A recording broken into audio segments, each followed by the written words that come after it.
जो हमने पिछले व्याख्यान में पढ़ा विकासशील भारत के समक्ष चुनौतियां, और उसमें हमने टॉपिक लिया था सामाजिक समस्या और सामाजिक समस्याओं में जातिवाद। और आज हम जो इस टॉपिक लेंगे वो है हमारा अस्पृश्यता। आप इस शब्द से भली भांति परिचित है। अस्पृश्यता यानी छुआछूत है। भारतीय समाज में व्याप्त अनेक बुराइयों व समस्याओं में से एक प्रमुख समस्या अस्पृश्यता रही है। वास्तव में देखा जाए तो भारतीय समाज के सांस्कृतिक, सामाजिक व धार्मिक इतिहास का ये समस्या एक कलंक रहा है। भारतीय समाज के एक बहुत बड़े हिस्से को अछूतों के नाम पर मुख्य धारा से अलग कर दिया गया है, जो स्वर्था निंदनीय है। तथाकथित अछूत समाज की महत्वपूर्ण सेवा करते रहे हैं। उनके द्वारा मुख्य रूप से सफाई कार्य, जूठन उठाना इत्यादि कार्य संपादित किए जाते हैं। इसी प्रकार मरे पशुओं का चमड़ा उतारना, चमड़े से विभिन्न समाज उपयोगी वस्तुओं का निर्माण जैसा प्रमुख कार्य भी यही समुदाय करता है। इन्हें अस्वच्छ व्यवसाय करने वाले मानते हुए इनके साथ छुआछूत का व्यवहार आमतौर पर प्रचलित था। अस्पृश्यता मानवता को चुनौती देने वाला तत्व रहा है। मानव द्वारा मानव के साथ सामाजिक भेदभाव की इस प्रकृति कहा जाए तो उचित है। सभी बुराइयों के जन्मदाता अंग्रेजों को बताना उचित नहीं है। ये भारतीय समाज में सदियों से चली आ रही जाति व्यवस्था का परिणाम ही थी। अंग्रेजों ने इसका अपने उपनिवेशवादी हितों की पूर्ति के लिए दुरुपयोग अवश्य किया। उनके संरक्षण में अछूतों व निम्न जातियों के धर्मांतरों को प्रोत्साहित किया गया। इससे हिंदू समाज के समक्ष चुनौती उपस्थित हुई। हिंदू समाज के शिक्षित व जागरूक सदस्यों ने अस्पृश्यता व सामाजिक भेदभाव के विरुद्ध आवाज उठाना आरंभ किया। अतः अस्पृश्यता के विरुद्ध गैर अछूतों, स्वर्ण व अछूतों द्वारा आवाज उठाना आजादी के पूर्व ही आरंभ हो गया, किंतु इस समस्या का उचित समाधान नहीं निकल सका एवं स्वतंत्रता के पश्चात ये समस्या भारतीय समाज व राष्ट्र के समक्ष एक चुनौती के रूप में उपस्थित हुई। मैं आपको सरल शब्दों में बताऊं तो प्राचीन काल में भी ये जो समस्या थी वो विद्यमान थी, और वर्तमान समय में भी कहीं ना कहीं इसका स्वरूप विद्यमान है। कि गाँव में अगर आपको छोटे स्तर पर समझाऊं तो मैं गाँव में एक ऐसा वर्ग इसके लिए था कि वो जैसे कि जो वर्ण व्यवस्था हमारे यहाँ थी कि क्षत्रिय, ब्राह्मण, वैश्य और शूद्र। क्षत्रियों का कार्य रक्षाभार का था, तो ब्राह्मणों का कार्य हवन पाठ पूजा का था, तो वैश्यों का व्यापार और वाणिज्य। जो शूद्र जो वर्ग था उस वर्ग को इन्होंने समाज में इतना अछूत कर दिया था प्राचीन काल में कि उन्हें जंगल के बाहर रखा जाता था। गांव में अगर वो प्रवेश कर रहे हैं तो एक डंका बजाया जाता था कि वो वर्ग आ रहा है, कोई उससे अड़ ना जाए या उसके संपर्क में ना जाए, उससे दूरी बनाए लिए जाती थी। और जब राजाओं का काल हमारे यहाँ पे था, हमारे सामाजिक व्यवस्था में, तो उस समय भी यह व्यवस्था विद्यमान थी कि जो नीचे का वर्ग है वो अगर आएगा तो राजाओं के सामने, या जो उच्च वर्ग है वो चप्पल पहन के नहीं आएगा।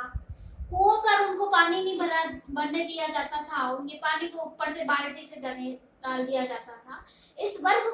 इस वर्ग ने बहुत कुछ भोगा है और ये समस्याएं बहुत जटिल हो गई।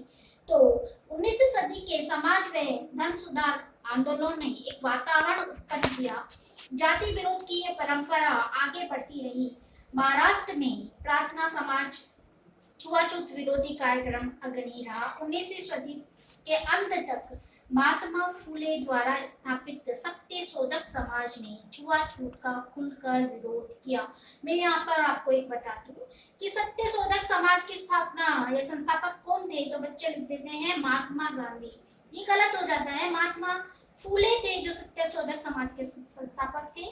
आर्य समाज जिसकी स्थापना स्वामी दयानंद सरस्वती ने की, और ब्रह्म समाज की स्थापना राजा राम मोहन राय ने की। आर्य समाज ने भी अस्पृश्यता का विरोध सख्त आवाज उठाई। आर्य समाज ने समस्त जाति बंधनों को समाप्त कर सामाजिक एकता व समता स्थापित करने का आह्वान किया। आर्य समाज ने अंतरजातीय विवाह को प्रोत्साहित किया। सर्ण और निम्न जातियों के मध्य वैवाहिक संबंधों की स्थापना को अस्पृश्यता निवारण का उपयुक्त साधन माना गया। 20वीं सदी में राजनीतिक चेतना व राष्ट्रीय आंदोलन के विकास के साथ साथ अस्पृश्यता की समस्या व इसके निवारण का मुद्दा तेजी से उठने लगा। सन 1920 में डॉक्टर भीमराव अंबेडकर के नेतृत्व में अखिल भारतीय दलित वर्ग संघ नामक संगठन की स्थापना हुई। यहाँ आप नोट कीजिए कि 1920 में डॉक्टर भीमराव अंबेडकर ने अखिल भारतीय दलित वर्ग संघ नामक संगठन की स्थापना की। इस संघ ने अस्पृश्यता निवारण, दलित वर्गों की उन्नति के अवसर प्रदान करने, श्रम के महत्व को स्थापित करने व मानव के बीच समानता व बंधुत्व की भावना का प्रचार करने के लिए विशेष प्रयत्न किए। 1932 में महात्मा गांधी के सहयोग से हरिजन सेवक संघ की स्थापना हुई। ये भी नोट कीजिए कि 1932 में हरिजन सेवक संघ की स्थापना किसने की? तो महात्मा गांधी जी के नेतृत्व में अस्पृश्यता निवारण हेतु रचनात्मक कार्य किए गए। हरिजनों के मंदिर प्रवेश पर रोक हटाने, सार्वजनिक स्थानों के उपयोग करने के लिए आंदोलन चलाए गए। अनेक स्थानों पर हरिजनों के लिए विद्यालयों व छात्रावास की स्थापना की गई। गांधी जी एवं उनके अनुयायियों ने हरिजनों के मध्य जाकर ये बात समझाई कि अस्पृश्यता प्राचीन भारतीय वैदिक परंपरा का अंग नहीं है। आजादी की पूर्व अंग्रेजों ने अस्पृश्यता निवारण के लिए कुछ उपाय तो किए, किंतु उनमें कूटनीति व षड्यंत्र की भावना नहीं थी। अछूतों को ब्रिटिश काल में विशेषकर जनगणना के अंतर्गत दलित वर्ग डिप्रेस्ड क्लास के नाम से संबोधित किया जाने लगा। 1931 की जनगणना में दलित जातियों के स्थान पर बाहरी जातियां एक्सटीरियर कास्ट का प्रयोग किया गया। अंग्रेज शासकों के अनुसार इन जातियों का भारतीय सामाजिक संरचना में कोई स्थान नहीं था। डॉक्टर भीम अंबेडकर ने इंग्लैंड में आयोजित कॉल्मेज कॉन्फ्रेंस में सुझाव दिया कि हिंदू समाज से अलग होने के कारण इन बाहरी जातियों अर्थात दलितों को पृथक रूप से मतदान का अधिकार दिया जाना चाहिए। गांधी जी ने यह कहते हुए इसका विरोध किया कि दलित वर्ग हिंदू समाज का अभिन्न हिस्सा है। अंततः 1931 में ब्रिटिश सरकार ने अछूत जातियों को हिंदुओं से अलग घोषित कर दिया एवं पृथक निर्वाचन का अधिकार दिया। इसके विरोध में गांधी जी ने आमरण अनशन किया और दलित जातियों के संबंध में पुनः पैक्ट समझौता हुआ। ये एक महत्वपूर्ण समझौता हुआ था इतिहास में कि इसके अनुसार इन्हें हिंदू समाज का अंग मानते हुए उन्हें कुछ विशेषाधिकार दिए गए। 1935 के संविधान के अनुसार 1935 का जो अधिनियम बना था उसमें कुछ विशेष सुविधाएं प्रदान करने के लिए इन्हें एक अनुसूची शेड्यूल तैयार की गई और इस अनुसूची में सम्मिलित की जाने वाली जातियों को अनुसूचित जाति शेड्यूल कास्ट नाम दिया गया। 1944 व 45 से अनुसूचित जातियों को निःशुल्क शिक्षा व छात्रवृत्तियां देने की योजना आरंभ हुई। इसी समय इन जातियों को सरकारी नौकरियों, विधायकों इत्यादि में आरक्षण की शुरुआत हुई।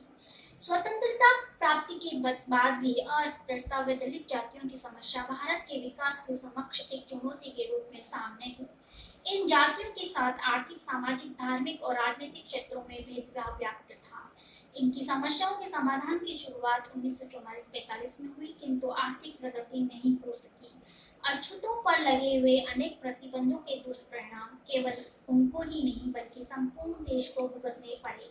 भारतीय जनसंख्या का एक बहुत बड़ा वर्ग समाज में राष्ट्र की प्रगति में सक्रिय दुखी वर्ग में बना हुआ। अस्पृश्यता ने भारतीय समाज के अधिक संख्य हिंदू समुदाय को जातीय आधारों पर बांटा। इन्हीं प्रयासों को मुख्यतः दो भागों में क्रमशः समाज सेवी संगठनों व सरकारी प्रयासों कि इन्होंने क्या कार्य किया जिससे अस्पृश्यता को दूर किया जाए। तो समाज जो सेवी संगठन था उन्होंने स्वतंत्रता के पश्चात हरिजन सेवक संघ अस्पृश्यता निवारण व अस्पृश्य जातियों के उत्थान कार्य में संलग्न रहा। इस संस्था को सरकार से भी आर्थिक सहायता मिलने लगी। अछूतों को स्वच्छ व्यवसाय दिलवाने का कार्य आरंभ किए गए। हरिजन बच्चों को निःशुल्क शिक्षा, निःशुल्क छात्रावास, छात्रवृत्तियां उपलब्ध कराए जाने लगी। समाज सेवी संस्था के रूप में इसने बड़ा उपयोगी कार्य अस्पृश्यता निवारण की दिशा में किया। अछूतों को धर्मांतरण से रोकने के अनेक प्रयास आर्य समाज की ओर से किए गए। आर्य समाज ने अपनी शिक्षण संस्थाओं, छात्रावासों एवं अनाथ आश्रमों इत्यादि में हरिजनों व अछूतों को सुविधाएं उपलब्ध कराएं। इलाहाबाद की एक समाज सेवी संस्था ईश्वर शरण आश्रम ने अछूत बालकों की शिक्षा का विशेष प्रबंध किया। भारतीय रेड क्रॉस सोसाइटी, भारतीय दलित वर्ग, हिंद महत्तर सेवक संघ, रामकृष्ण मिशन, अखिल भारतीय वाल्मीकि संघ, अखिल भारतीय जाटव महासभा इत्यादि अस्पृश्यता निवारण के लिए रही। ये तो कुछ सामाजिक जो वर्ग थे, जो सामाजिक संगठन थे, उन्होंने अस्पृश्यता को निवारण के लिए कार्य किया। और दूसरा है जो सरकारी प्रयास, आप इससे परिचित हैं कि सरकार की तरफ से भी इस समस्या को दूर करने के लिए प्रयास किया गया। जैसा कि मैंने आपको पहले बताया कि संविधान में इस समस्या का जो है उस मुद्दे को उठाया गया, सरकारी नौकरियों में इसमें आरक्षण दिया गया, शिक्षा संबंधी सुविधाएं की गई, आर्थिक उत्थान के प्रयास किए गए। तो हम इसमें लेते हैं सरकारी प्रयासों में सर्वप्रथम है संवैधानिक प्रयास, यानी संविधान से संबंधित, संविधान में इनके लिए क्या किया गया, तो इसको आप नोट करते रहेंगे। संविधान के अनुच्छेद 15 में जाति, नस्ल, धर्म, लिंग इत्यादि के आधार पर भेदभाव को गैर कानूनी करार दिया गया। नोट करें इसको। अनुच्छेद 17 के अनुसार अस्पृश्यता को गैर कानूनी देते हुए उसके किसी भी रूप में प्रचलन को निषेध कर दिया गया। अनुच्छेद 19 में अस्पृश्यों को की व्यावसायिक निर्भरता को समाप्त करते हुए उन्हें कोई भी व्यवसाय अपनाने की स्वतंत्रता प्रदान की गई। अनुच्छेद 25 के अंतर्गत हिंदुओं के सार्वजनिक धार्मिक स्थानों में सभी जातियों को प्रवेश अधिकार दिया गया। अनुच्छेद 29 के अंतर्गत राजकीय व राज्य द्वारा अनुदान प्राप्त किसी भी शिक्षण संस्था में किसी भी नागरिक को धर्म, जाति, नस्ल, भाषा के आधार पर प्रवेश से वंचित नहीं किया जा सकता। अनुच्छेद 46 में राज्य का ये कर्तव्य निर्धारित किया गया कि वह अनुसूचित जातियों की शिक्षा व आर्थिक हितों में सावधानी के साथ उत्थान करेगा, व सामाजिक अन्याय व शोषण से उनकी रक्षा करेगा। अनुच्छेद 146 तथा 338 में प्रांतीय सरकारों व अनुसूचित जातियों व जनजातियों के कल्याण व हितों की रक्षा के लिए जिम्मेदार बनाया गया। 1955 में अस्पृश्यता अपराध अधिनियम लागू किया गया, जिसके द्वारा छुआछूत बरतने वालों को कड़े दंड का प्रावधान किया गया।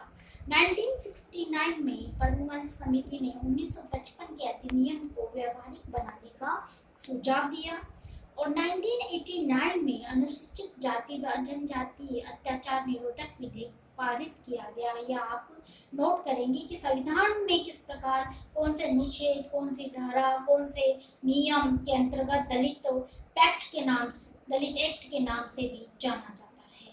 तो इस चीज को आप एक पेपर में लेके पॉइंटों में इसको नोट कीजिएगा। दूसरा है प्रजातांत्रिक व जन प्रतिनिधि संस्थाओं के संगठनों में आरक्षण। भारतीय संविधान के अनुच्छेद 333, 332 तथा 334 के अनुसार अनुसूचित जातियों के लिए लोकसभा, राज्यों की विधानसभाओं, जिला परिषदों, पंचायत समितियों, शहरी निकायों व स्थानीय निकायों में 20 वर्ष की अवधि के लिए स्थान सुरक्षित करने का प्रावधान किया गया। तीसरा, सरकारी नौकरियों में आरक्षण। संविधान के अनुच्छेद 335 में निर्दिष्ट किया गया कि केंद्र या राज्य प्रांत के कार्यों से संबंधित सेवाओं व पदों के लिए नियुक्तियां करने में अनुसूचित जाति व अनुसूचित जनजातियों के हितों का ध्यान रखा जाए। इस प्रावधान के अंतर्गत सरकारी नौकरियों में अनुसूचित जातियों को 15% व अनुसूचित जनजातियों को 7.5% पदों के आरक्षण की व्यवस्था की गई। इन्हें पदोन्नति में आरक्षण प्रदान किया गया। इससे इन जातियों में शिक्षा प्राप्ति की ओर जागरूकता बढ़ी और इससे नए व्यवसायों में प्रवेश हुआ। ये प्रावधान प्रारंभिक तौर पर 20 वर्ष के लिए किया गया, जिसे निरंतर बढ़ाया जा रहा है। कुछ शिक्षा संबंधी सुविधाएं दी गई जो आपके सामने हैं कि स्कूलों में, छात्रावास में, छात्रवृत्तियों में इस वर्ग के लिए निःशुल्क प्रावधान किया गया। आर्थिक उत्थान के प्रयास करे गए सरकार की तरफ से। सरकार की नीति रही कि अनुसूचित जातियों के आर्थिक उत्थान को विभिन्न तरीकों में प्रोत्साहित किया जाए। यदि वे परंपरागत व्यवसायों में रहना चाहते हैं तो उन व्यवसायों को, कार्य दिशाओं को उन्नत बनाया जाए। ग्रामीण क्षेत्रों में रहने वाले कृषि व पशुपालन कार्यों के विकास में सहायता प्रदान की जाए।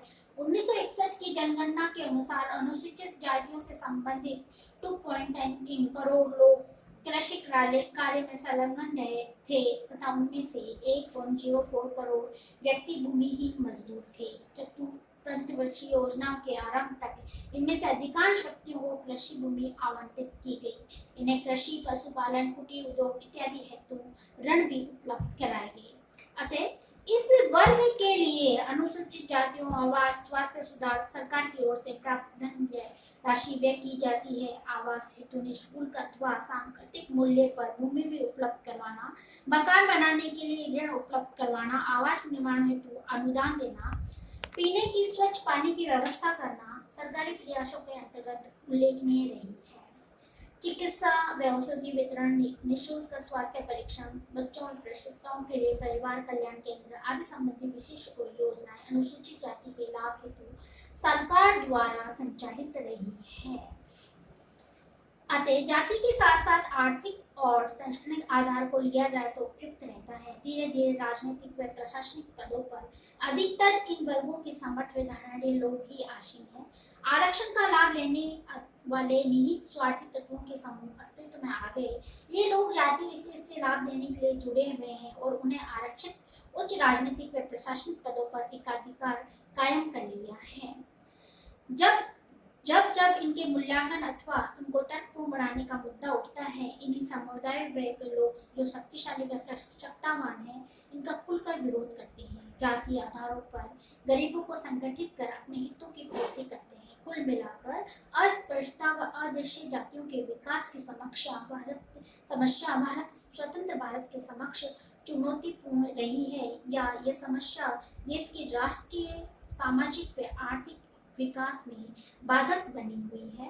अतः बच्चों, ये जो समस्या है इसके बारे में मैंने आपको बताया। इसमें जो पॉइंट्स है उसको आप नोट कीजिए और आप इस समस्या से भली भांति परिचित हैं। ये जो समस्या है, हम भले सरकारी प्रयास या समाजसेवी संगठन या और कोई वर्ग इसका विरोध किया है और एकाधिकार भी, बहुत सारे अधिकार भी मिले हैं, कुछ हद तक इस समस्या का निवारण भी हुआ है, लेकिन जिनका निवारण होना चाहिए, मेरे कहने का मतलब है कि कुछ जैसे कि गांव में देख लीजिए या कुछ ऐसे आदिवासी इलाके या जो भी हैं, आप इस क्लास में हैं यानी थर्ड ईयर में, तृतीय वर्ष के विद्यार्थी हैं, आप परिचित हैं, आप न्यूज़पेपर में पढ़ते हैं और बहुत सारे इसमें आपके सामने नजर आते हैं कि ये जो समस्या है, भले सरकारी प्रयास है, सरकार की तरफ से है, संगठनों की तरफ से है, लेकिन कहीं ना कहीं ये समस्या आज भी मौजूद है और इसका निवारण के लिए कदम उठाए जा रहे हैं। इसमें आप जो मैंने पॉइंट्स बताए हैं उसको नोट कीजिए और मैं आपको इसके लिए एक असाइनमेंट भी दूंगी, तो आप इसके जो प्रश्न हैं वो हल करेंगे। मुझे पूर्ण विश्वास है कि आपको इस व्याख्यान के माध्यम से इस समस्या के बारे में कुछ समझ में आया होगा। धन्यवाद।